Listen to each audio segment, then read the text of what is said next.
merci beaucoup à tous ceux qui nous suivent. Bon lundi à vous, bon lundi à Toko Gisèle qui était juste avant moi dans le kiosque. Merci à Moron Djambé qui réalise cette émission, et à Bruno Nzinga l'exploitation, coordination à Kabongo et pourquoi pas aussi José Andia la technique d'été. Et je n'oublie pas les caméramens Georges Dubengue et Marité Godot et Madame Armel, notre stagiaire, hein, et Moses. Merci à vous, hein, les deux. Alors, avec notre invité, on va parler de ce qui concerne les constructions anarchiques. Et il faut procéder à la démolition. Est-ce ça va résoudre le problème? Est-ce ça va permettre à notre ville de retrouver, de revêtir sa plus belle robe d'attente? Donc, on va, avec un architecte qu'on aura et les amis de la nature. Les amis de la nature et des jardins. Et SOS Kinshasa, M. Mangali, qui est le coordonnateur.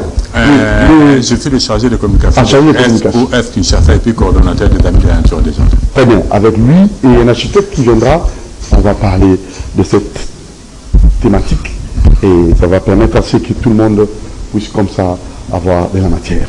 Merci à vous et bon début de semaine à vous. Les grands messieurs, hein, donc les bâtonnets Koukayudi, nous pensons que vous nous suivez en ce net moment, portez-vous bien et commencez la semaine avec beaucoup d'énergie et pourquoi pas aussi le grand sénateur, hein, salutations à vous, Koko Kayudi, bon début de semaine à vous et je ne dirais pas aussi comme ça les DG Fonac, il s'agit bien de Jacques Mabaya, coup de chapeau à vous et nous attendons le résultat. Donc, bon lundi et bon début de semaine à vous. Et son excellent Florent Tiba, salutations à vous. Et M. Guichou Kouamoranjam, Alfred Madzou et Trésor Bemba, bien de bonnes choses à vous, M. Kouba. Bon début de semaine à vous, bon lundi à vous. Pourquoi pas aussi M. Benvenantima Lancel, je crois que vous nous suivez depuis tout, hein. Salutations à vous. Et Maman Niekembe, votre épouse adorable. Monsieur la prière 16 Osman, cadre qui permet de prier dans de bonnes conditions sur la Vénus 42 bis à l'Ipen. Il suffit de contacter Maman Charlotte pour avoir des précisions là-dessus. Allez, on va très rapidement commencer et vous avez, je crois, des images, quelques images et aussi quelques réactions aussi de la population parce que très souvent, on a l'habitude de dire l'environnement sans l'intervention de l'homme, tout est intact, tout avait un équilibre et l'homme, quand il est venu, il a créé ces déséquilibres que nous constatons. Alors, il faut nécessairement que l'équilibre revienne. Pour que l'équilibre revienne, il faut des mesures qui essaient en sorte de remettre de l'ordre et tout soit mis dans les normes. Donc c'est ça, vous aurez là le résultat. Sinon, nous allons toujours revivre les mêmes scènes macabres. Alors, monsieur Nobel, SOS Kinshasa. D'abord, pourquoi SOS Kinshasa? Maître Kinshasa en détresse. Kinshasa en détresse. Oui. Là, normalement, on avait commencé par les écoles. Il y a touche pas mon école.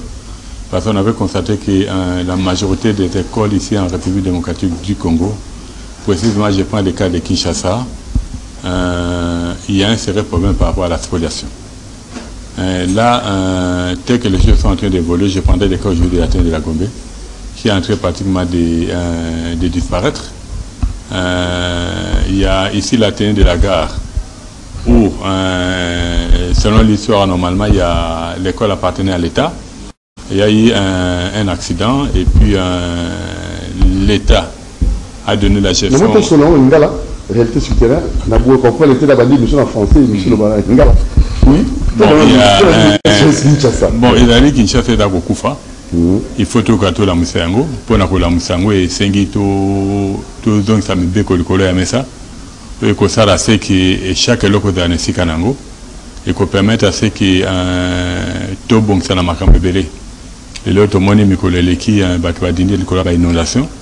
Cause à inondation d'aller biso mon bateau, tout tongi bitongela. Tout les là le embouteillage. Embouteillage à biso mon bateau, tout que ton appel bitongela. Le lot je prends des cas par rapport à y a embouteillage. Un ami qui l'ignoso. Pour alléger la situation par exemple il y a transport. Basala ba métro, basala moi ni ne bello ça là c'est que et le local à train ce que comme plus de 500 personnes à la fois mais tout le monde est dans Kinshasa train et dans la société. Et projet à programme et à train et d'acquis depuis Mando et à Kabila. Tout le monde est même à train TGV dans Kinshasa. Ça fait pratiquement il y a 18 ans à pouvoir. Décoféry c'est le lot au 6e année. Tout le monde est au Sénégal dans 3 ans va arriver à implanter le métro. Or biso l'infrastructure est là déjà. Juste moto à Kolamuka. Alors bata où est à train où est à l'Oko Songolo. Mais il se fait que dans Mboka est dans la règle. Je prends le cas le long de la rivière. Moutako pour il faut à partir il y a 15 mètres qui était à 50 mètres. Pour dire que Moutounio sur les lois permet la rivière. Aïe, baïe qu'on propose au côté de terrain. Ce que Sombi, il y a que joue l'État qu'on a un problème. On a un vrai arrêté, c'est un faux document. Parce que dès que le lobby est long à la rivière, Moutako tombe. En ayant autant de mètres. Tout ce qui est long à Singapore, il y a un câble haute tension. Balabala, il y a un câble haute tension d'Ali et à propriété, il y a SNEL. Normalement, c'est un câble haute tension entre 30 et 50 mètres. Pour dire que Yom tout le long, le long, c'est un câble haute tension. Les jours, l'État au Lamouka, que les latés basons seront bons. Parce que vous avez un vrai arrêté, c'est un faux document. Tout le monde, il y a un goudouka, autre bengi train. Parce que les lots train d'aller là que sont gabis na mingi. Na par rapport à chemin de faire le col à un architecte d'aller je crois il peut donner encore plus ample précision. Et ça na périmètre moi au Songolo à Tongaraté. Et les lots cas il y a chemin de fer et c'est là que banda qui depuis Mobutu na côté à Sokopao. Nous savons qu'il y a eu beaucoup il y a le problème à Congo c'est quoi d'aller au moins na mutu ce qu'a qualité moroboye ou fonction moroboye là il y a que gérer bloc à l'état à l'inga s'est retrouvé abandonné à cause de l'école à côté que d'après moi à terrain minene et bon moi la majorité à bateau basomba même na Sokopa ils allaient bateau on a travaillé après population écolante les lots quand ils ont fait par exemple un métro kin ils allaient projet très louable où il faut vraiment tout ça cambi pression pour ne salama tout le monde qui les lots et si quand na je prends le cas Babanda qui na Kitambo magasin les lots Kobuka na Kitambo magasin moi je dirais d'aller salutaire parce que les lots dans des taux de makamba embouteillage dans là les lots même à niveau ya ville décision de gouvernement et ça là c'est que mitu ka Kitambo la na jour impair il y a plaque impair mitu comme sous plaque les jours il y a plaque impair na mkolo nango or les lots ceux qui te jouent le la chemin de fer toujours ici yango et qu'on permettre à ceux qui aiment ma batterie dans baramoko en sachant que les lots ndenge mokile fonctionne aka on est un bateau batonga na règle de là je crois l'architecte est là moto na lopango na ye le pan ngako équipe à 40%. Les 60% espace éthique à la rapport à gérer par rapport à Babylone au Songolo. Tout le monde a dans la majorité à Bandakou, je prends les cas à Gombezami, des villas.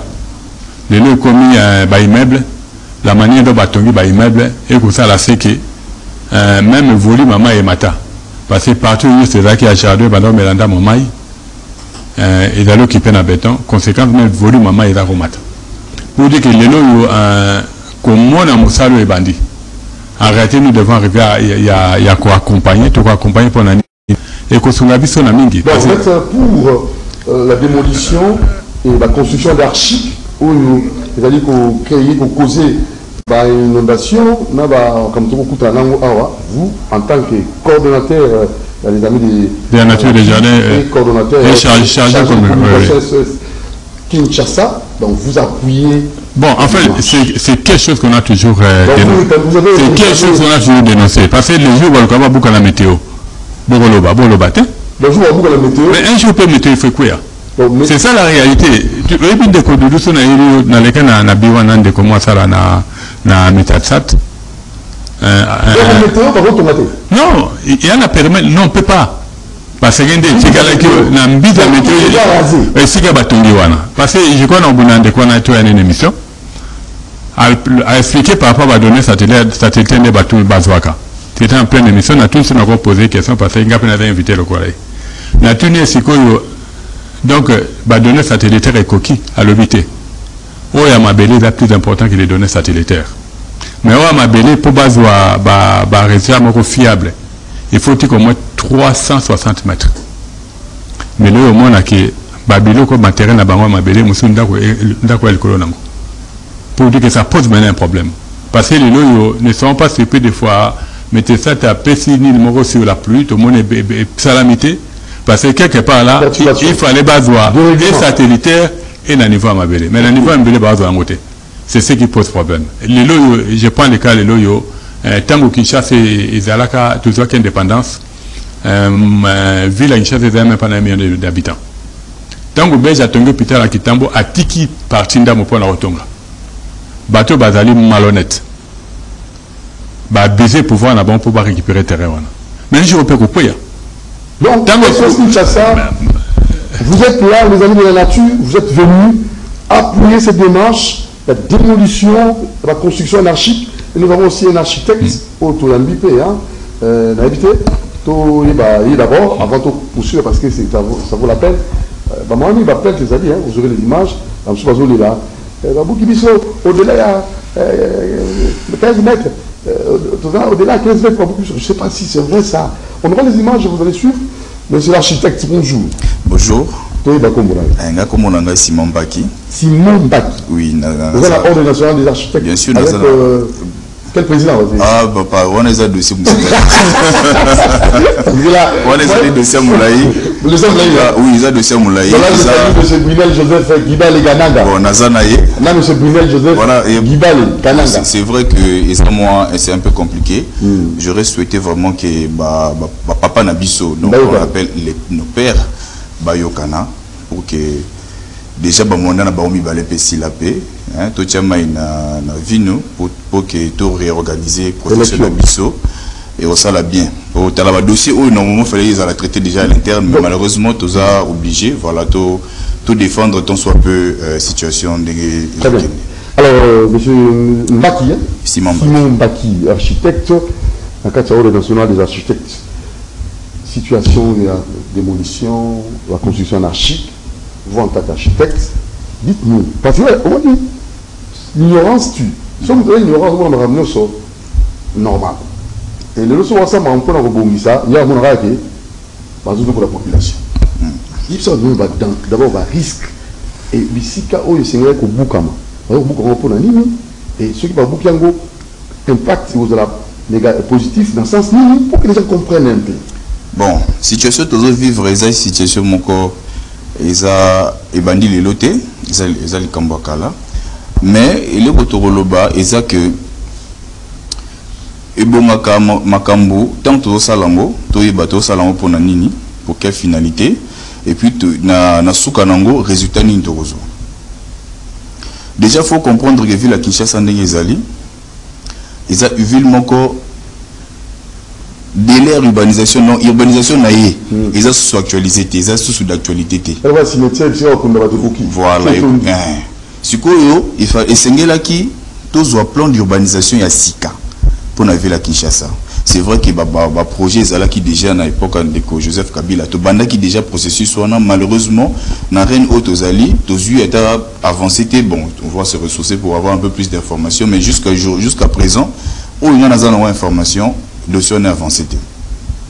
Alors, vu que plan d'urbanisation est à la cas déjà, et que bateau Seigneur Batonga, plan d'urbanisation est à la comprendre. Plan d'urbanisation est à plan d'urbanisation est à le résumé, il y a fonctionnement, il y a cité. Ok. Donc, Nakachukuna, il y a le plan d'industrialisation. Donc, toyebike to sala ka esika boye batu ba sala ka kuna awa eza esika ba dolalaka kuna eza côté divertissement donc eza vraiment organisation spatiale ya cité. Et puis simanango et bimaka loi en fait urbanisme loi eza loi d'urbanisation eza loi mobimba et qui n'a pas l'Assemblée nationale et puis président de la République a promulgué yango donc ils appellent mibeko na kati ba lobby que ndenge eza bosoki par exemple je peux citer exemple aux en bandal à partir d'un plan particulier d'aménagement où il va passer bien dans la bandal, bandal recolle les KR plus 1T.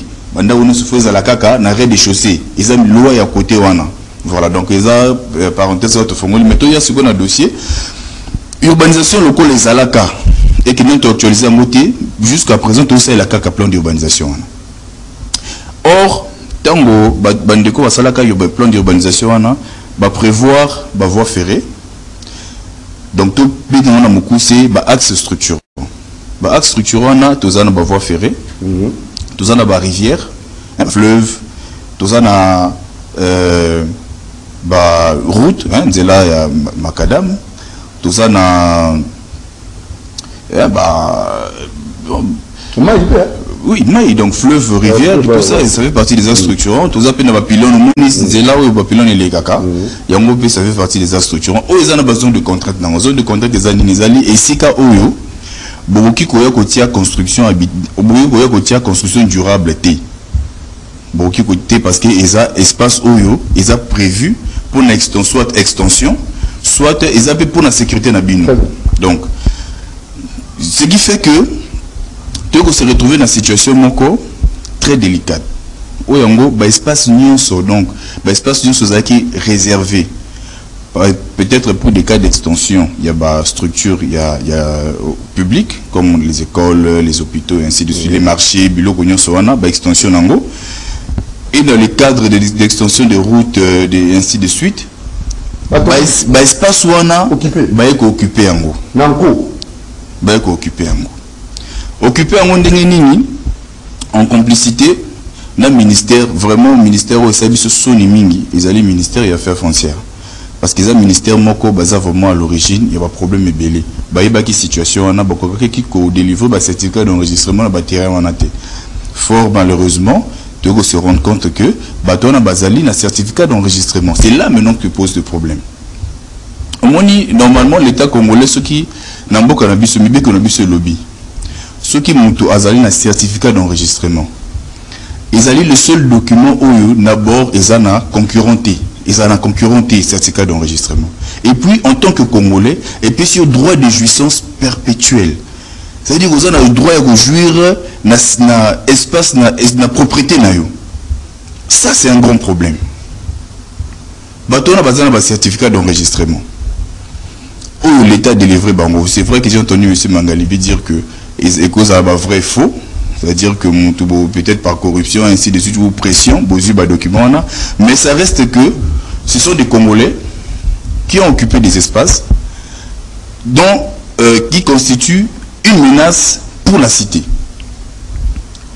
Mais solution dans moi ça c'est et si on a d'accord na gouverneur il y a vu la Kinshasa té. Point wana ou bien na togo kanate.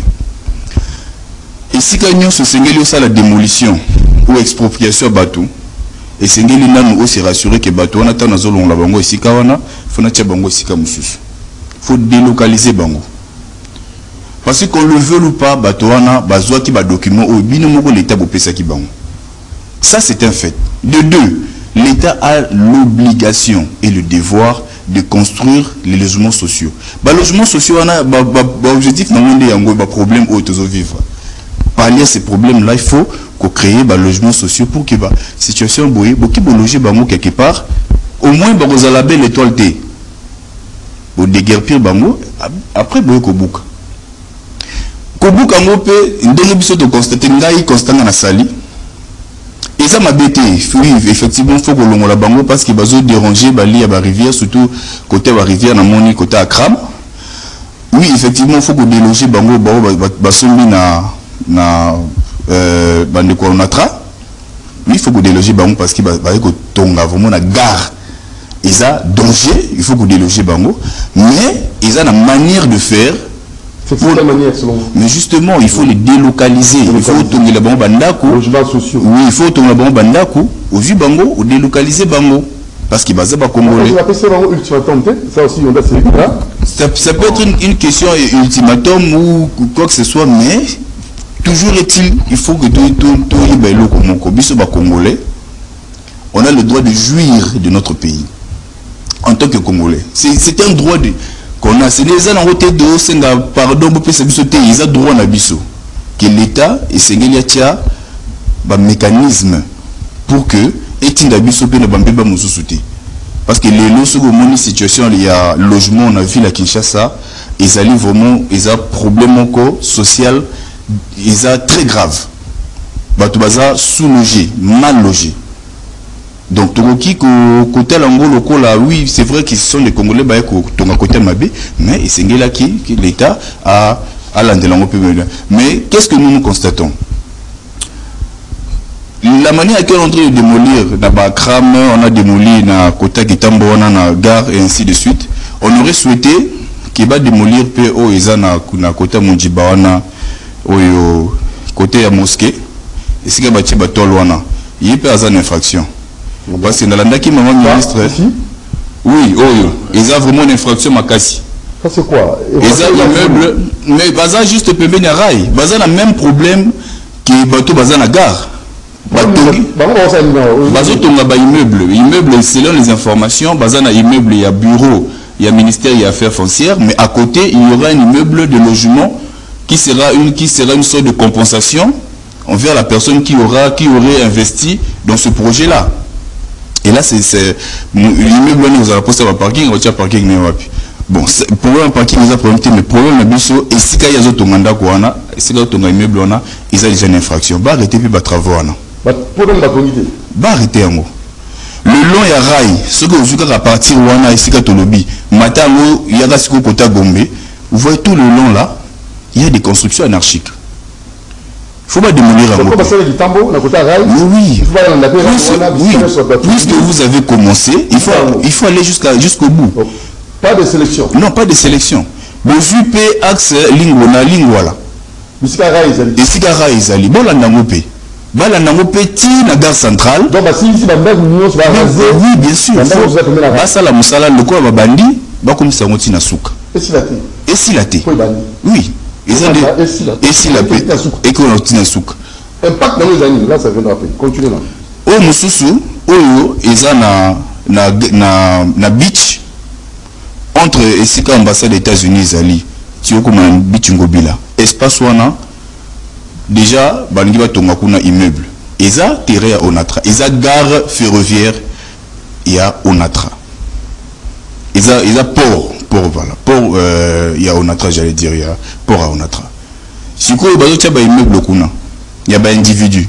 Ba ka taper misala wana, ba démolir pe ba immeuble. Donc vous vraiment sans snobisme. Oui. Tout le monde ceux qui babandi na s'appuyer na principe wana ou yango ko désengorger vu la Kinshasa kolon la bateau nous soit tongi bisika faut pas retonga et singi ba kenango tina suka eza la sélectivité wana basali musala mabe ceux comme sélectif voilà architecte Chimo Maki on va revenir mais quand même on a les images hein moi jamais on a les images. Il y a des démolitions, on a aussi quelques citoyens et citoyennes Balobaki, hein, qui ont même manqué de démolition des réseaux salement, et on va revenir ça après.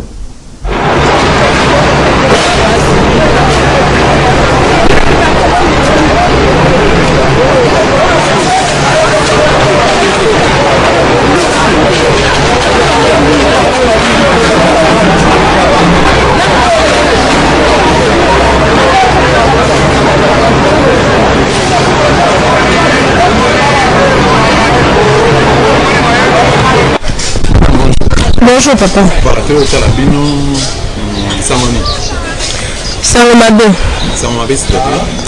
Sangomabe, je crois que je veux constater la Simalanga, qu'est-ce qui se passe? Déjà victime de démolition. D'abord, vous avez Ah, toza na quartier Joli Park, na commune Ngaliema, précisément avenue Mapenza. Mais biso koto toza na Mapenza bis. Mapenza mususu ezala de l'autre côté. Donc quartier na biso nyonso eza Joli Park. Voilà, référence ezala nini o bato bako comprendre facilement. Référence, bon, pendant comme Awa, référence n'a plus à l'entraînement fleuri. Bon, à partir de l'entraînement fleuri, on va atteindre avenue Mapenza. Ok, entraînement fleuri, au tunnel à droite. Au tunnel à droite. Voilà, exact. Qu'est-ce qui s'est passé pour constater désagréablement désagréable et puis vous avez même place à votre chair? Qu'est-ce qui s'est passé concrètement? Bon, nous sommes victimes de démolition. Il y a, je crois, la semaine passée, mercredi, pour être plus précise, il a communiqué le ministère provincial des infrastructures et travaux publics. Donc, ils ont communiqué, prévenant qu'il y a besoin de démolir la construction anarchique sur le nom et la rivière Mapenza. Bon, ils ont un simple communiqué, ils ont détaillé et le comment côté. Contenu Zali, conformément à la mise en demeure. Bon, mise en demeure en haut,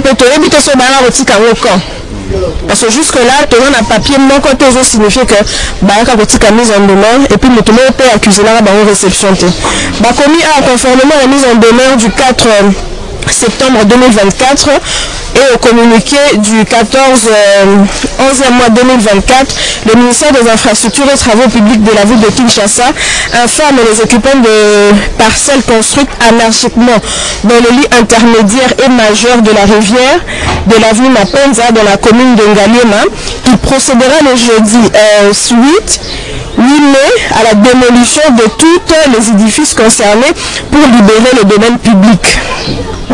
À cet effet, le ministère provincial des infrastructures et des travaux publics demande aux occupants de parcelles concernées de prendre toutes les dispositions urgentes pour libérer ces espaces occupés illégalement. À Sukisi Nasuka, illégalement.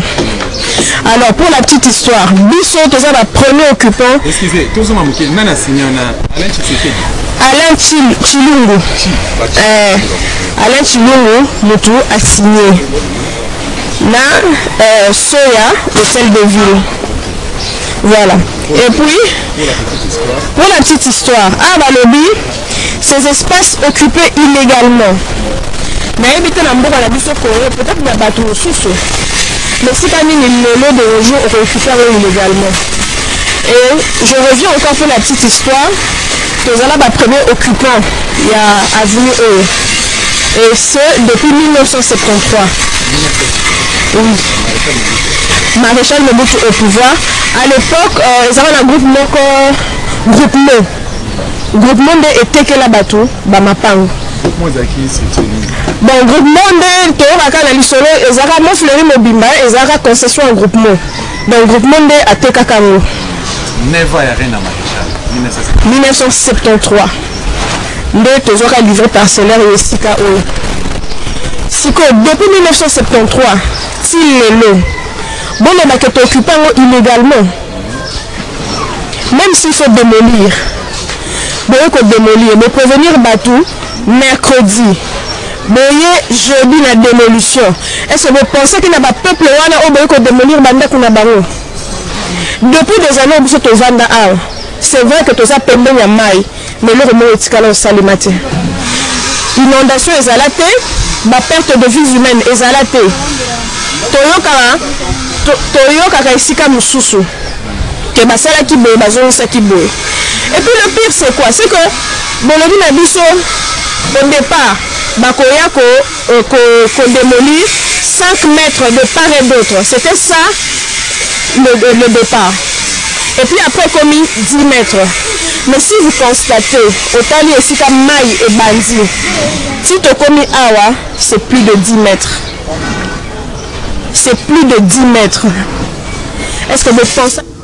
Voilà, alors vous avez suivi, hein, donc démolition pour tous les gens qui sont dans la norme, environnement dans la norme, cas de défi sans nuisance et sans complications. Et donc, on a un joli parc. Dans le moment où maman Zaliko nous est là. On a répété. L'architecte, M. Simon Baki, et aussi les coordonnateurs, il y a les amis de la nature et des jardins, M. Mangalibi, et en même temps aussi le communicateur, il y a SOS Kinshasa. On a bien ça parce que tout le monde a éclairé un peu l'opinion. On a répété, M. Mangalibi, d'abord, les amis de la nature, et aussi SOS Kinshasa. Loki, Maman Koluba. Bon, et en fait, il y a ça la passe mingi. Comment la situation là? Mais les loyaux, c'est le ministère des Affaires foncières.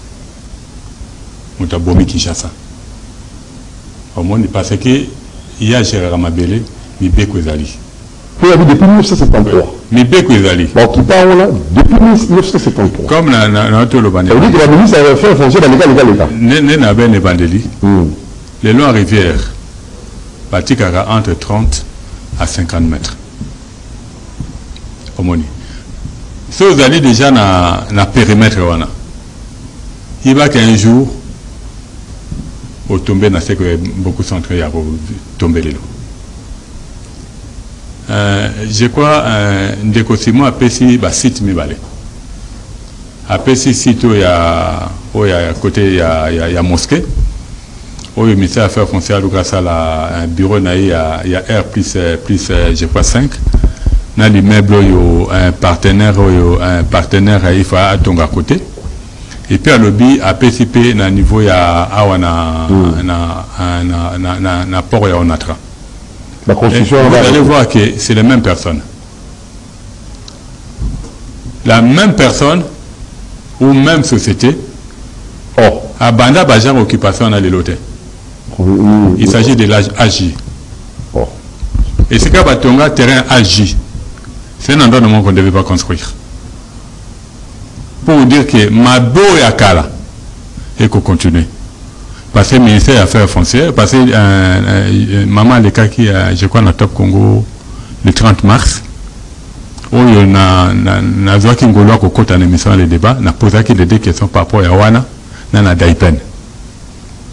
La maman, il faut voir la manière de défendre que c'est Kawana. Comme on a un genre que mon étude à Liburu, il va à moins de 2 mètres à Balabala. Pour vous dire que les lots autour de l'embouteillage, tout les là-bas inondation, tout les là beaucoup de choses. Au Kinshasa, il faut être paiement. Donc au monde a que quelque part là, les ministres des Affaires foncières a appuyé les constructions anarchiques, il y a battu à niveau Mongoboy. Alors, donc, pour il y a deux poids, deux mesures. Il y a deux poids, deux mesures. Parce que va poser des questions, par exemple. Les citoyens, tout basé dans on est basé subir. Va poser des questions, par exemple. Basé dans moi, on est basé subir. Est-ce que sur le d'accord, le bestico, tout ça, on s'est retrouvé. Parce que c'est qu'il y a un kibomoto. Tout le bateau kangi miso. Facile. Auto le c'est qu'il y a rayo, alukati. C'est qu'il y a alukati à bureau d'affaires foncières. Attends, tout kangi miso. Il a côté rail.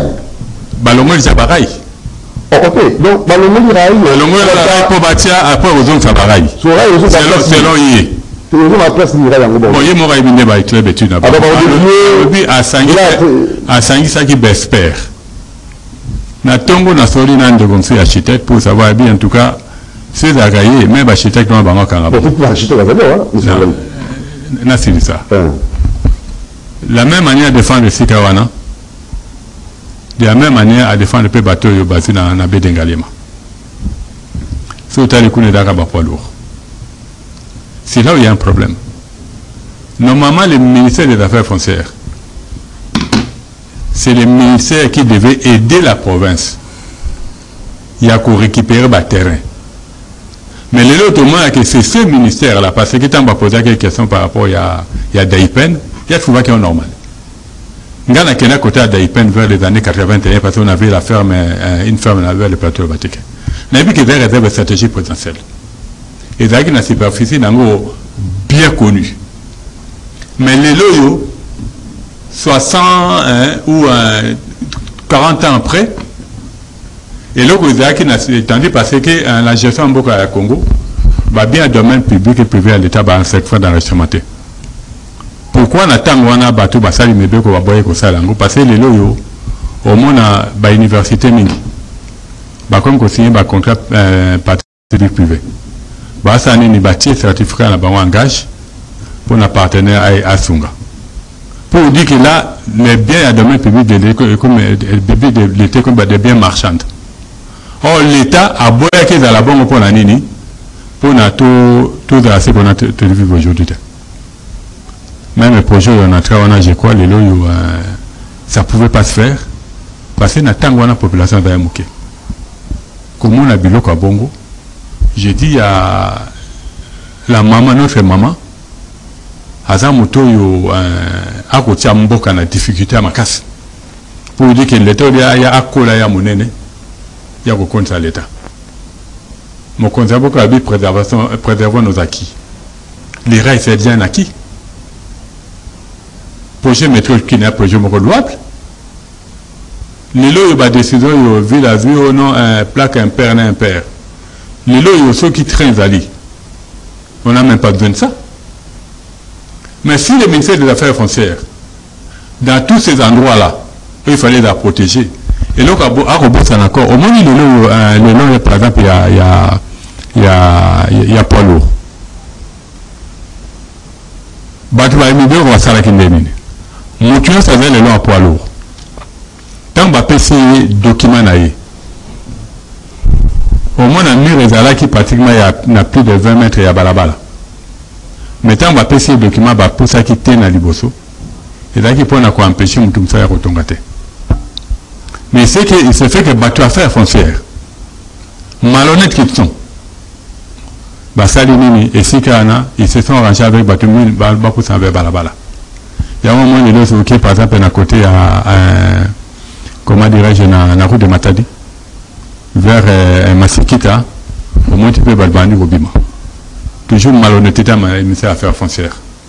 Vous dites qu'aujourd'hui, le ministre de l'Affaires foncières, qu'on y a un argument avant ça, pour la cas d'Aïpen. Qu'on y a un argument avancé pour la cas Béangali, mais après, il faut battre là, au cas où il faut pas dédommager. Mais maman qui parle là, depuis 1973, bien que ce soit le Landa, bon, il y a une situation ici quand même des années. Depuis 1973. Ceux qui, par exemple, des années le long à rivière, a tombé peu victime. Tu vois, a tombé victime à Nini, toujours à l'affaire foncière. Parce que l'idée que le long à rivière, il faut dire qu'entre, disons, 15 à 50 mètres, et dépend de Nessika. Mais il faut maintenant, 15 à 50 mètres, c'est l'eau Nessika. En sachant que l'eau Nessika n'a pas le tonga balabala, contenant un côté Japon à tonga balabala. Parce que l'eau, il ne faut pas tout louer l'eau avec son contraire. Tout le pour que ça la désengorger. Circulation de la fluide. Tout que là-bas inondation. Tout que là bloc au moins minki. Mais quitte à l'État, attends, et là, le la Kankokolo. Qui est est-ce que Kankokolo officiellement désaffecté? Non! Mais tous ces ministres et autres, ils sont là-dedans. Et là, le la Oasis, il fait des Sikana. Non! Pour dire que le lot, c'est pépinière à l'État. C'était une pépinière parce que dans Mobutu, il y avait ceinture verte. Oui, c'est là qui a Ninoyo. SOS Kinshasa. Dans Mobutu, on est dans des locaux. Au moins, il y a autre vivre les lots. Il y a des locaux qui ont qui a depuis. Je ne sais même pas étonné un jour à la gare centrale. Et si Sophie comme Ezali, et quoi y a paix? Ils ne seront pas surpris. Pourquoi? Parce que la carte il a tenu de la gare, il a quitté les Sikawana. On doit, quand nous parlons d'une repentance, nous devons tous reconnaître que nous avons mal agi. Et que quelque part là, tout en abolingo en bokoyo. Tout le monde a un terrain individuel. Dans le bibi, c'est tout tamboli ma B. Mais n'attends pas que tout bon ça. Bisson, il faut tout le bord dans la pâte. Mais l'autre, c'est dans l'État, il est grand temps, parce que les mêmes partenaires, ils ont basé sur le terrain à RVA.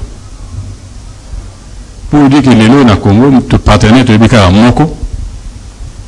Au début, est-ce Kinshasa, que ce soit les amis de la nature des jardins, et Botamaka, n'a dit tu peux sauver le jardin botanique de Kinshasa. Et les lots, que tout le monde en a abattu dans des connexions, agi. C'est exactement ce que devient M. Gassan. C'est une personne qui ne perdait pas de procès. Il est mort à l'Obaki, avait même la justice, il a besoin de la poche. Il allait voir le président Kabila en kilote. Mais la finalité, il avait perdu, juste à ce qu'il était chassé du Congo. Le loyo Mboka Nabiso a beaucoup à donner. Il a un grand rôle à jouer au niveau de la planète. Il faut tout laisser à Moukili. Et le cas de Daipen. Maman Eva, dans le 5 décembre, il y a l'année passée, jour à journée nationale de l'arbre, il a parlé. Que bateau va vu Daipen, va Konji. Pour dire que bateau a vu qu'on fait les téléphones, on fait les tout lundi, nous n'en parlons même pas. Bosuka Nambongo, Botika Mabeli. Ce qui est là, il y a des ministres qui n'ont pas les filles à développer. La baronne de Papa Fumuzanda, c'est un ancien sénateur avec qui un ami de la nature. Alors, il m'a belé à l'État. Ce qui m'a eu les validités, Botika Mwanja cher. Ma petite école à Nango. Les jours bateau, Barozana Mboni Mamboka Bakoya, Bako valoriser pour un intérêt général. C'est tout le temps bon bongo. Tout comme on a qui Nabiso moto kamo. Tala bata makolo. Toleli batu bile wati. Onde gomsiza otolo basiko yo na njini kuna il faut pas être acteur qui nous les cangé qui nous les. Pour dire que quelque part là même si c'était de fait à Bukango, le ministère des Affaires foncières n'aide pas la République.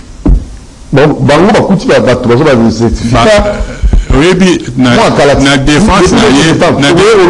na défense non au cours de cette 1970 des années Siganine il y a le quoi bateau na c'est ya Singa courante je prends les cas à Bandal na vu les cas à bateau na Bandal il faut pas subir. Alors je maman ministre a eu beaucoup de je prends les cas au Yaraï à un défendre pour dire immeuble on a défendre pour les sanitaires basala bamboula bazana na biroté bazara ba locataire mais est-ce que à koki kozo ministère des Affaires foncières na programme au Kozamboka Kinshasa il a développé côté Ansele donc à côté secrétariat général d'Ansele ah dans le bureau dans le bureau na image au balongage à Barayi. Je crois moi à cause de mon carte machine parce que l'une des émissions de l'Obakinango. Donc on est allé immeuble on a un bureau à ministère des Affaires foncières mais partenaire à côté on a payé car on est Sikawana. Oh cette ville l'argère est Sikawana ko banda barbalo il y a mosquée t'es dans Moudjiba et t'as même pas dans 50 mètres. Alors l'architecte va aussi réagir là. C'est Simon Mbaki. Alors l'expert va contacter l'expert. Après, si vous validez en gros, vous êtes aussi architecte, dans le cadre national des architectes, c'est faisable, rail, bah, aussi dévier, bah, aussi en début, bah, ça va donner, ils ont une décision politique, ils ont une décision scientifique. C'est pas scientifique. Moi, je suis ici pour défendre les idées scientifiques. Oh, ils ont politique. Moi, ça là, forcing, parce que Azam ministre parce que biso to kansaso comme ministre comme Nzambe to comme chef de l'état comme Nzambe to za bato to za insuffisance et sengeli to yokata baninga ndenge zala ba mususu ayebi na ye mais asali forcing à s'imposer et puis à l'équisi yango bongo omoni situation nous doit vivre selon l'état hôtel de ville en particulier bazo régler deux problèmes problème d'embouteillage na problème d'inondation. Sur le ville à Kinshasa, nous avons un plan d'urbanisation dans le ministère de l'urbanisme et habitat. Nous avons un plan à Kinshasa Mobimba. Nous avons un réseau enterré et les cas. Réseau enterré, ça veut dire quoi? Et si vous avez un câble SNEL et les cas. Et si vous avez une fibre optique auto les cas, nous avons un plan d'ango. Si vous avez un bus, un caniveau, il y a drainage. Drainage à Kinshasa Mobimba, très bien. Na réseau de surface donc ici quand nous sommes auto benga auto rappeler en calaming était tout le bib axe structurant na pôle d'échange na base structurant tous na ba route nzela tous na haut nzela et ko fonga mapé donc ba occupe ils en a besoin de contraintes tous na ba na rail tous na ba pylône tous na ba rivière fleuve océan ils en a besoin de contraintes ba to tomate et le que tous vivent na Kinshasa ils ont beaucoup plus ils ont mauvaise foi. Et puis, bande ko belé ba soma mapango bazala kana information té. Ah, ça aussi, l'ignorance. Voilà, bazar d'information. Premièrement, tant que vous sommes le pango, et c'est ngeli otala, mbalasima po, abandinga bakoyi mbeba, ba comprendre que mbalasima, est-ce que bato bazar na tort, ndengi bazo benga na bango, tolobi ke, nde bazo benga na bango za logique. Bon, bazar na tort. Bazar na tort. Bazar na tort. Na kitambo, na la raille, na joli part. Tout se mettre d'accord. Bazar na tort. On doit se mettre d'accord sur ça. Bazar na tort. C'est une construction anarchique. Et comme anarchique, ndengi ni bandeko bolanda, na pembeni ya rivière et sengeli otika au moins 25 mètres à partir de l'île à rivière.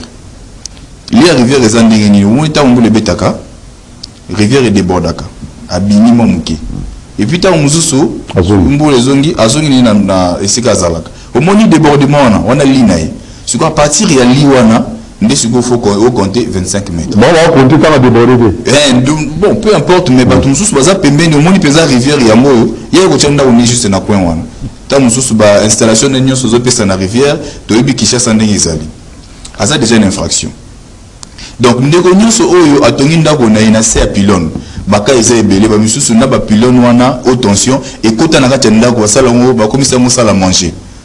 Na kati ndako moni pylône ko ba tiango ba soudure na kati ko musala manger, papa ba famille vanda wana boyi ba bozana na kati mbeba. Ke mokolo sinela olamuka po eza terrain na ye. Mokolo olamuka arozo terrain na ye.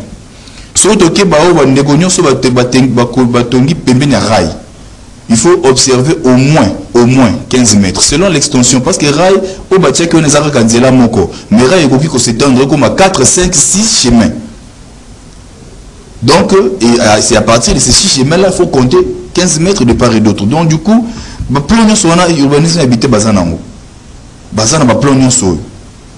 Alors, ce que moni bandeko nyonso wana pe bazana mbeba ba na bango théâtre ndeko na biso bumba alimbisi bango mais to tela ka uzala ba autorité oyo bazala ferme pour na makambo tali cité balandela bango na limbisi pour le buga non yako matina suka non donc le buga rail basi c'est banda ko so na rail oui il y a nation so na ndinazolo voilà donc ba rail donc niveau appelons pe dans l'obéli na lobi kota ba rivière na fleuve na océan donc fleuve au monique bed ngali manyoso wana le long parce que même GG Marc depuis azana mbeba bango nyonso wana olandi bango ti OK bien sûr bango nyonso bazana kati zone oyo il fallait pas batonga parce que bango peut passer un peu de réclamation de terre bazongi si fleuve na kati alors que normalement fleuve na biso déjà talandingi mo ba débordement miki effet zo sala biso na niveau à cité et ça parce que ma ndenge zo ki wana fleuve azana pente na.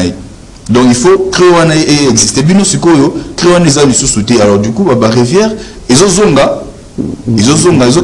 se déverser rapidement dans fleuve et ils ont ça la retour. Donc du coup bandeko batongi kuna pe bazana mbeba. Donc to lingate to comme na jour oyo, donc comme à niveau oyo et sengeli to déloger bango. Ils appellent pour la sécurité na bango moko pe. Ils appellent pour na mabete, ils appellent pour la sécurité na bango. Donc ba côté nyonso wana ezala na niveau ya gare parce que gare non seulement la Kati, mais tout autour de gare pesa na zone de recul. Au moins il y a un aéroport. Aéroport il y a une zone de recul, on va pôle d'échange. Donc pembe na aéroport go tongate. Loko la gare. Pembe na gare il y a une zone de recul na go tongate. Tout ça na ba gare, tout ça na ba école. Ba école pe na ba zone de recul, o ba go tongate. Tout ça na ba port, ndenge ba ndeko tongi na port wana. Ils ont infraction. Même Pembeni Nango pesa la zone de recul pour des raisons d'extension. Donc, le problème, il y a spoliation, il y a construction anarchique, ils sont très grave dans le cannabis. C'est partout maintenant. Donc on doit tout raser presque. Non, oui, une grande partie. Mais le problème, puisqu'il faut régler le problème des inondations, je pense que tout ça a un problème, il y a canalisation au niveau bas niveau. Nous avons un problème avec la rivière. Oyo, et c'est qu'il va draguer nan. Parce que l'État n'a biso, tant aux autres qui n'est déjà on suppose que ça fait partie des solutions et qu'il n'a solution qui n'a souka. Parce qu'il suffit pas seulement que l'on abandonne quoi et c'est qu'il peut côté la baka la rivière. Qu'est-ce qui se passe au niveau des rivières? Vous remarquez que la rivière base juste dans ces montagne. La montagne ils ont le bassin versant. Donc pour le sol aux bêta. Mais ils ont rivière. Mais puisque côté wana donc côté wana eza ba zone à risque lokola bangaba ba monga fula ba commune sur likolo wana eza ba zone moko très risqué bande ko na biso ba chef coutumier en complicité toujours na affaire foncière ba bande ko teka mapango. Maintenant ba zoteka mapango, qu'est-ce qu'ils font? La première des choses qu'ils vont faire, ils vont abattre les arbres ba okata banzete. Or banzete on les a dit barrière naturelle pour éviter les inondations. Mais botala sa ota ombule beta que ça la nini ba torondo wana ta ombule zo beta zo ma belé nyonso ezo kitsa wana se. Maintenant on continue na rivière, ce qui rivière a une profondeur de 10 mètres. Et ça la nini ma belé wana et au qui sa profondeur na du coup on rivière za na zone la plus basse. Du coup rivière beaucoup presque niveau moko. Yango na sali qui Kinshasa actuellement tous a presque un état d'inondation perpétuelle. Tous a obligé inonder. Moins de voulons que tous a inondé. Pourquoi ça? Donc pendant qu'il est en train de chercher des solutions, il y a inondation à ville à Kinshasa, il y a un vrai problème où il est très grave qu'il faut aller plus vite, c'est au niveau de dragage des rivières. Il faut draguer la rivière Ndjili, la Kalamou, toutes ces rivières, il faut les draguer aux zones de profondeur naïe. Pour que, tant qu'on quitte bongo à Bamaï, attends le bêtis, le temps y a bimaka, quoi na bali, bah de barozala non inondé. À côté de la ça coûte. Dragage, ça coûte. Bateau à dragage, c'est moins de 100 000 $. Bateau à. Il y a dragage, c'est moins de 100 000 $. Chanik a produit au Binéango. Moins de 100 000 $. Oui, c'est moins de 100 000 $. Hier, Moussa Nezanini a tube mort à côté de Sanara Chamay. Abandi ko benda zelo. Abandi ko benda zelo wana dans un bois comme Libanda. Mais parce que là qui a vous voyez donc OK. Jusque là na monité et sikanini gouvernement na biso ba disposition pour la dragage. Mais vous le faire le plus vite possible. Oui, et au moni par exemple, au moni ndenge ceux qui étaient là qui ont inondation érosion le matin. C'était zaté mabele otoza nango eza mabele moko très sensible, du coup ce qui fait que moindre pluie tête d'érosion bandi et puis nandera tant papa Kabila zalaka maman Olive tape sur likambo le komi maman Denise tel sur likambo yo moko ke uluka problème c'est que on a solution à muto mususu dans la zone où ils a à risque batonga bachaka jamais bamba terrain économique ou bien en termes techniques de terrain économique ils ont 15 25 15 15 25 25 ils ont terrain économique 30 30 ils ont déjà économique beaucoup beaucoup naté zone où ils a risque bachaka terrain minier au moins à l'époque à Mobutu bon na ke monga ezala ipen ba côté nous sommes pas ozara minene. Pourquoi? Parce que il fallait une petite espace une petite surface pour Nandaku, mais le reste espace c'était pour la verdure, pour la banzete. Et cet espace c'était effectivement c'était 40%. Maintenant les lots mapango wana ba katong biteni du coup moindre pluie moindre pluie. Donc problème à inondation au ezaka problème au démolir kabanda ko na te eza problème il faut que landela ngo musika, sinon on aurait démoli pour rien parce que on enlevant ces maisons là, je ne suis pas sûr que ce sont les maisons qu'on a construites sur des rivières, donc le problème des profondeurs des rivières perdure au démolir. Bon maintenant ce que tu as deuxième problème au il faut régler pour l'embouteillage. Tout le monde était ici hôtel de ville où le gouvernement central a proposé déjà biso qui n'est pas aboyé train yango et locomotive yango pour te désengorger ville à Kinshasa, parce qu'effectivement parmi les transports oyo et accélérateur d'ailleurs développement en Boka ils allaient transport ferroviaire, parce que train n'a pas wagon naé a oki transporter autant de marchandises bana Kinshasa à Rotembolango Congo Mobimba à Rolembati. Mais biso quand le projet Métro King, ce projet ça presque plus de 10 ans déjà. Tout ce qu'on a réalisé en mode. Attends matériel de mon côté de Moni.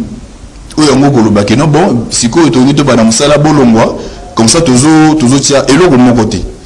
Et alors, ce qui fait que tu connais ce qu'on banga. La question qu'on est en train de se poser derrière ces démolitions, nous espérons que ce n'est pas pour les revendre à des plus offrants. Oh.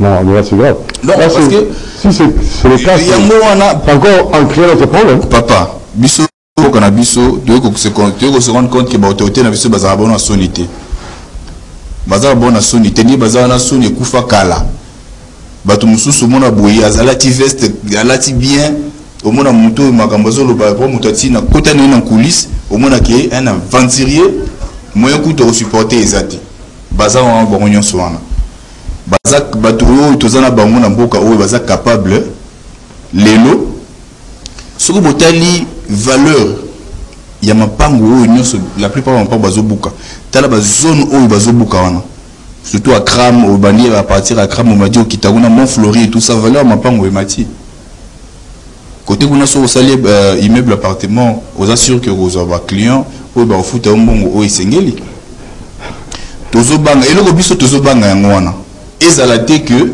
tant va se démolir pour que bato mususu ba ko occuper parce que déjà comment on appelle ça centre-ville est déjà saturé mikolo ba chinois bazu kuna likolo ba indé bazu anase ba bando pakistanais bazu anase donc déjà qui gombe déjà nyonso est déjà occupé donc ce qu'il faut bazo na mon muke lelo ba komi convier qui tambo magasin bon nous espérons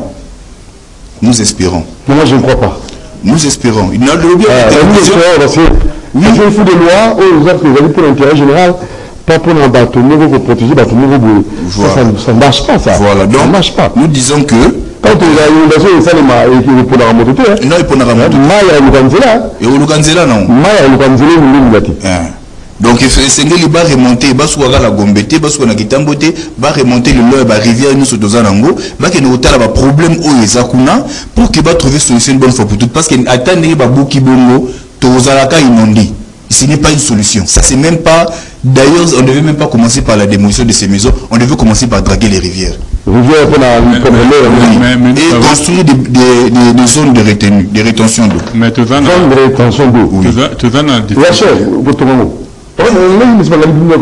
zone de rétention d'eau biloko nyonso wana eza ba infrastructure oyo ezali obligatoire zone de rétention on a moni isika ngomba ezali tango bama ezoya ole kwe ya mbala moko na rivière eleki na zone wana ezalo la zone tampon maye et voilà zo bando kita malembe après à côté na rivière graduellement OK non malembe donc voilà donc ezabilo moko et ça fait partie des infrastructures oyo ezala coûter parce que déjà ce que actuellement l'état congolais va commis un système en béton armé ça encore c'est un autre sujet parce que c'est bien c'est mauvais oui c'est encore c'est un autre sujet parce que oui, justement parce que là encore c'est un autre problème oui c'est un autre problème vous dites pas ça alors là c'est pas l'amour pour là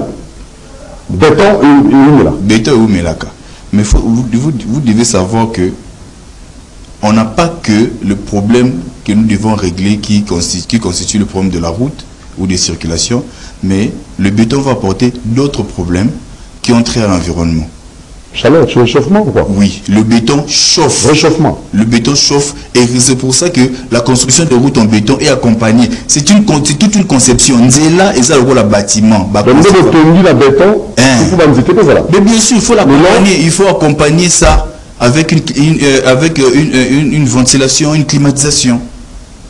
Pas climatisation, il y a mais une ventilation naturelle.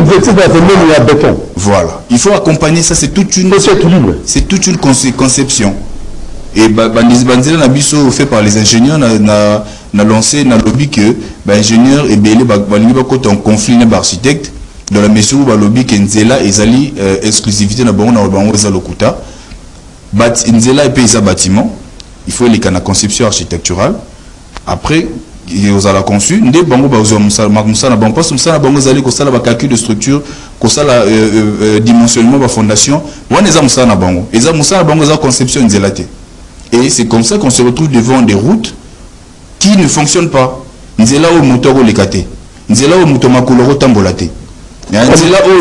Normalement dans notre ville nous devons parcourir nous devons avoir des places auto tambola makolo. On n'est pas obligé d'avoir des transports. Tout ça obligé que la casse dans Moutokate. Oui, marche nanga.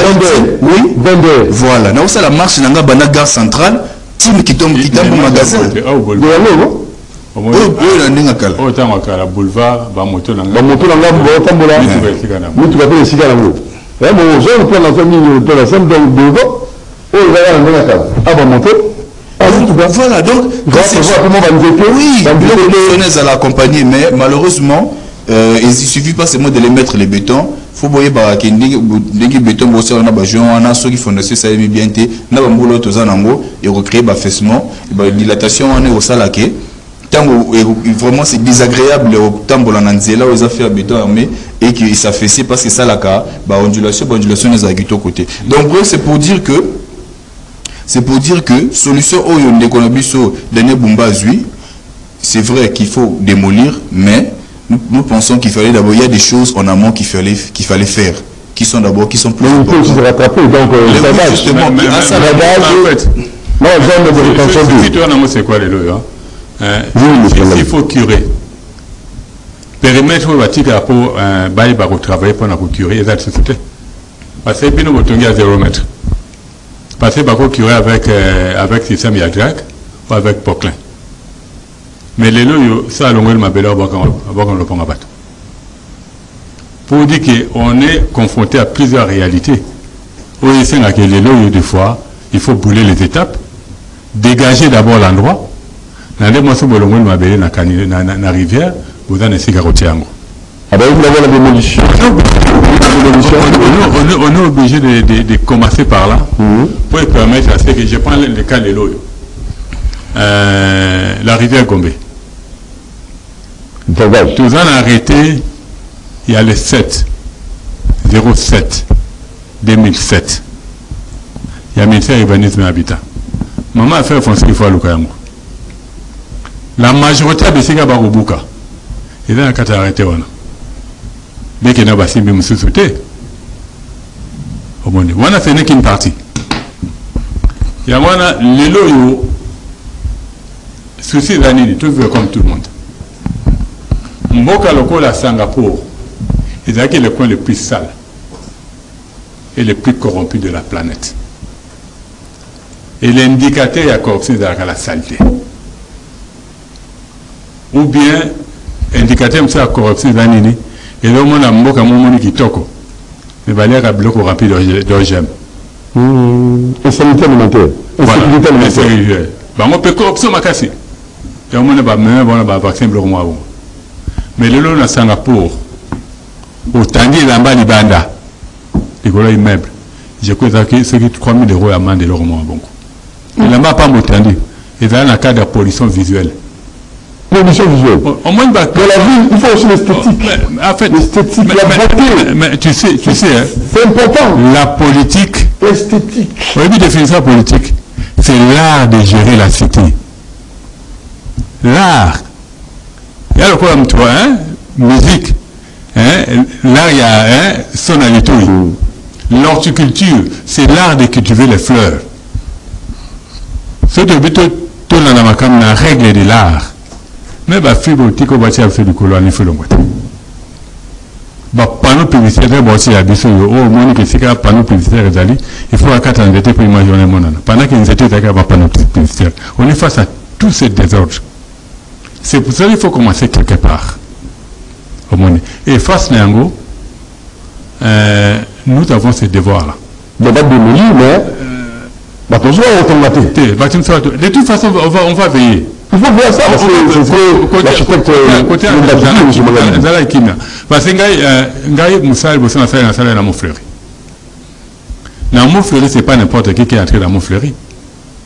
À côté de Montfleury, en 1988, on a des mamans le groupement. Miraculture dans la qui. Dans le temps où on a dans Montfleury, au gros, ça a un daku et dans le cas R plus 1. Au gros, ça a R plus DT. Mais les que nous avons montré comment on a 4, 5, 6 niveaux. Tant qu'on est dans la raté. Et d'ailleurs, pour un respect, dans ma caboumo est belé. Donc, je prends le cas qu'on est en train de faire dans la république de Kinshasa. Mais ça, c'est une destruction méchante. Dans le temps où il y a un doux de ministre de l'Environnement, à Signa qui a arrêté Moko, qui faisait des forêts Wana, et dans le coup la forêt urbaine. que le bâtiment boyé puissant en complicité na batase à Skabango Moko. Ils ont rasé soit évident ba chef coutumier. Ils sont à la banque de la Nile. Il y a le coin à Daipent.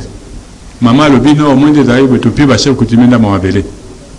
Mais le chef coutumier et les Azali sentinelle à Mabélé. Mais seul l'État a vu déjà Mabélé naïe.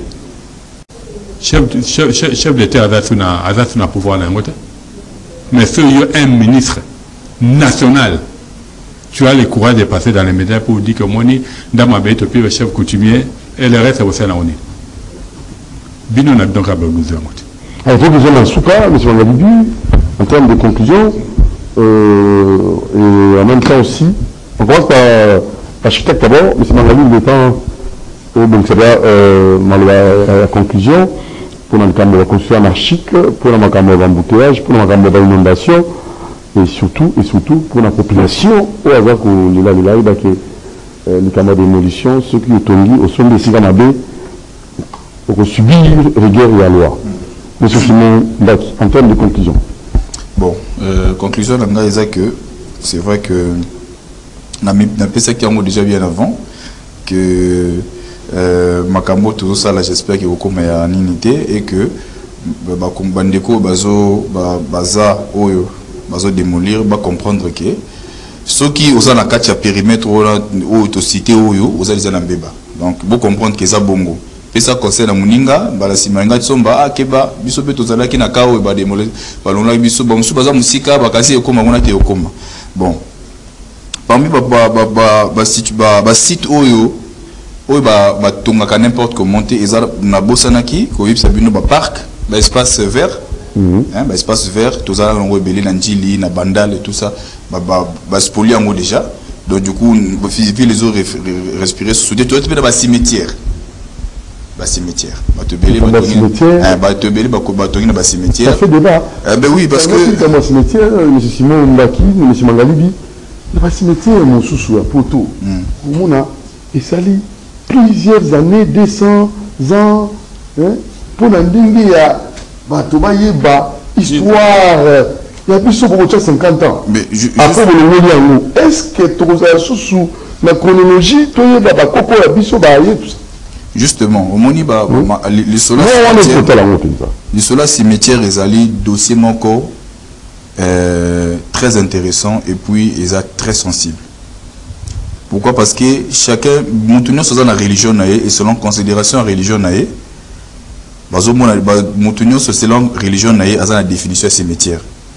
Mais c'est qu'il se mettre d'accord sur le fait que cimetière est très sensible, surtout sur le plan métaphysique. Et le fait que le cimetière,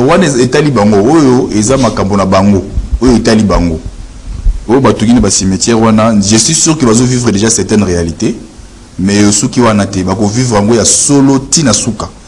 Parce que le site de cimetière est la ville Mobimba. C'est de l'architecture des cimetières. Si on continue à cimetière, ils ont organisé, ils ont avenue, ils ont un quartier. C'est un sujet très sensible. L'État n'a pas ça avec beaucoup de légèreté. Vous voyez, il y a désaffectation, il y a cimetière, il y a affecté en haut, il y a un logement. Ça, c'est grave. Au Roki, il y a un logement, la cimetière. Jamais. Mais il faut gérer l'esprit, là. Il y a un l'esprit. Il y a un Makambo va vivre. Et Taliban, parce que tu vas vivre à moi. Parce que ça domicile. Justement, il y a un Makambo va vivre à moi. Parce que tu vas vivre à Kanisa, qui est mon kilo, tu vas vivre à moi. Tu vas vivre à mon kilo, tu vas vivre à le créateur du ciel et de la terre, du monde visible et de l'invisible. C'est l'invisible qui conduit. L'invisible est plus fort et visible. Mais le problème, c'est que l'équilibre du monde, c'est l'équilibre des deux mondes.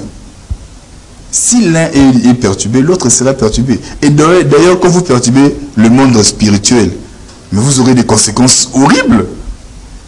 Parce que ça, ils ont ma camouflage, vous comprenez, vous avez un mayele. Vous comprenez un peu. situation mosusu bandeko na biso bazala bokonzi oyo bazala ministre bazala bon mayeli me comprendre nini ah mais azui décision ndenge nini ba mababi mosusu ils a par rapport il faut gérer nos morts mais oui il faut gérer nos morts parce que nos morts sont pas morts ils a biloko basala ka ba cimetière na parmi biloko on a okuta logement et ça c'est une infraction. Bandeko nous sommes tout autour à cimetière pays à la zone de contrainte. Tika Kango. Souvent il y a des avenues et puis il y a des espaces verts tout autour qui accompagnent ces heures. Ça fait partie des pôles des pôles d'échange. Alors, il y a un autre bon. Voilà, ça c'était juste un rappel. Alors pour conclure, je dirais que l'idée de démolir Ezamalamou, c'est bien de démolir, mais il faut penser à là où on va loger ces personnes-là, parce qu'il s'agit des Congolais. L'État congolais a le devoir de protéger sa population. Donc, il faut, avant à Kende, Kubuka Bango, et Sengelia Bango, ici Kanine Bagovand. Mais, imaginez-vous, vous êtes un parent responsable, vous quittez votre maison pour faire les embouteillages, vous ne connaissez pas l'origine. Vous arrivez en ville à 6 h du matin, on vous appelle à la maison pour vous dire qu'on a démoli la maison. Je ne sais pas dans quel état vous vous retrouvez si c'était à votre place. C'est ça quand même des choses très difficiles et c'est pas facile à supporter. Raison pour laquelle Togosenga Bakonzi Bazala un peu plus responsable dans la décision na bango. Baka nisakate ki kara bango de batu. Biso petoza batu.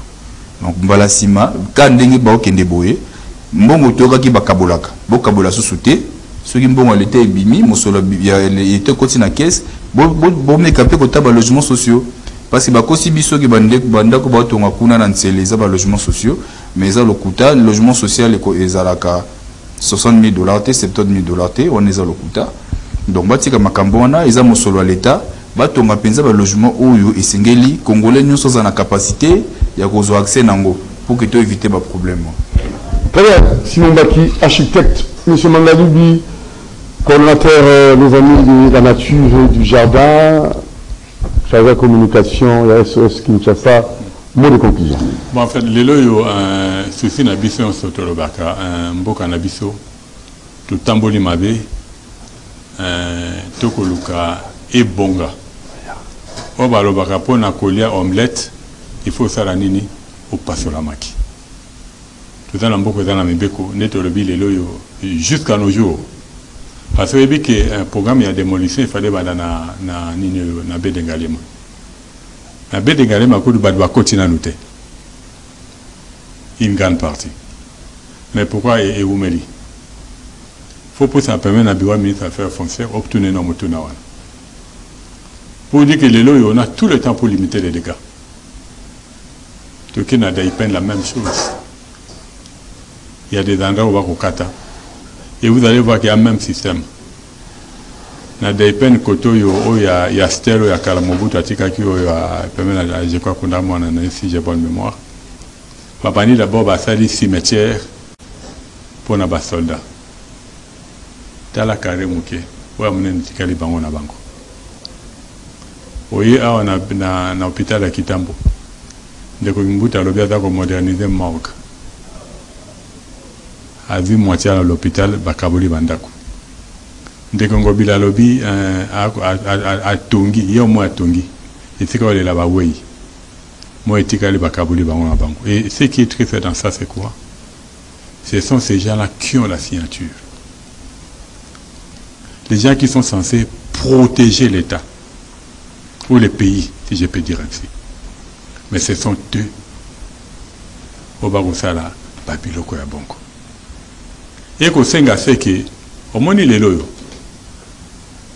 batunions sur ba pesa ba certificat ils doivent être poursuivis tant que vous allez inquiéter et au salanini pour na bango dans normal tout banduti que l'état n'a problème on s'en fout du reste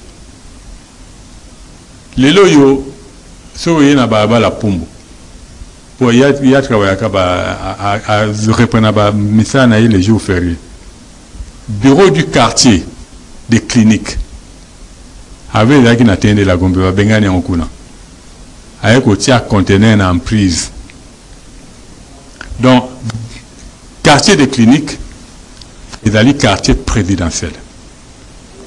Parce qu'un pays de la nation est dans le quartier des cliniques. Maintenant, les chefs du quartier, bureau est dans le conteneur dans Balabala. Comme si on prend le président de la République, le Congo n'a plus de terre. Il y a une emprise. Et ça l'a maraté. Et là, les messieurs, qu'est-ce qu'il fait? A octroyé l'autorisation à Bamalewa. Pendant qu'il y a un programme avec le gouvernement central, où il y a des communes pilotes pour la raison que ça a beauté, il y a Gombe. Je pose la question, est-ce que le gouvernement c'est à Gombe? Il a compris les choses. Au niveau du ministère des Affaires foncières, les sols et les sous-sols appartiennent à l'État. Comment voulez-vous assez que le bureau de la police est dans la Balabala? La majorité du bureau du chef du quartier est dans la Balabala. Ce qui est même dans l'aéroport. Kabila Père, c'est un héros.